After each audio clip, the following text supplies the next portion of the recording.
Tak myslím, že je veľmi náročný zápas v takýchto podmienkach. Je strašne teplo, takže bolo to pre obe strany náročné a z našej strany myslím, že trošku zlepšenie oproti prvému zápasu, hlavne v defenzíve a v kompaktnosti. Samozrejme, v prvom počase sme väčšinu bránili a čakali na svoje šance, škoda tej penalty a to nás trošku tak zrazilo na kolena, ale potom sme sa z toho opäť pozbierali a ukázali sme tú svoju silu, že z tých breakov a z tých kompaktností môžeme vychádzať. Škoda v druhom počase takisto mali sme svoje šance a nakoniec takisto zase opäť jeden gól nás akoby znovu zrazil a potom to už bolo náročné dohnať, keď prehráte v Dunajskej 2-0, ale dali sme do toho 100% a myslím, že to bolo lepšie a máme na čom stávať. It was a hard game.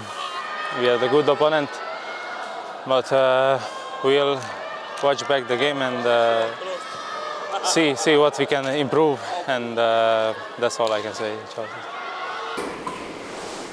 Tak, myslím si, že dneska sa zase potvrdilo, že ten lot máme naozaj ťažký. Hráme proti vicemajstrovi sme hrali, áno. Gratulujem Dunajskej postupu samozrejme do ďalšieho kola konferenčnej ligy. A myslím si, že chalani sa dneska zlepšili, aj keď teda sme čakali, taktika bola jasná. Urobiť v strede dobrý defenzívny blok a vyrážať do rýchlych protiútokov, tam sme mali naozaj veľa situácií, 3 na 2, 3 na 4, kde by sme to mali vyriešiť lepšie.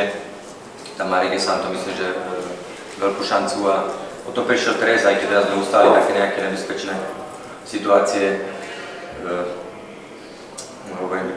Vypadol na krajine obranca, tak sme tam alternovali s Viktorom Totom, čo moc nám nevyšlo, ale bohužiaľ tam nás tlačí Topánka v obrane. Ramadán zase potvrdil, že je extra trieda. Myslím, že on bol v tej akcii, áno, že centrová ruka, takže smolný moment, ale to hudba prináša, takže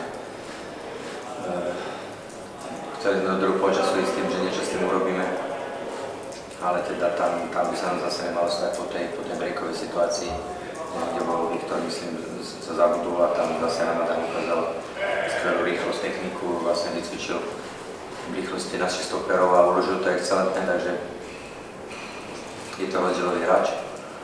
A čo sa nás týka, boli sme statoční, bojovali sme, ale hovorím, myslím, že aj do streleckých pokusov, ale trápime sa, góly dostávame lacné, samozrejme, a nedávame góly, čo je hlavne taký problém, jak som povedal na začiatku, že keď s Dunajskou stredou nepremeníme také šance alebo dobre nedotiahnuté v tej predfinálnej fáze, tak potom to ani nemôže skončiť. Ináč len pre domácich, takže gratulujem a určite vyhrali zaslúžené.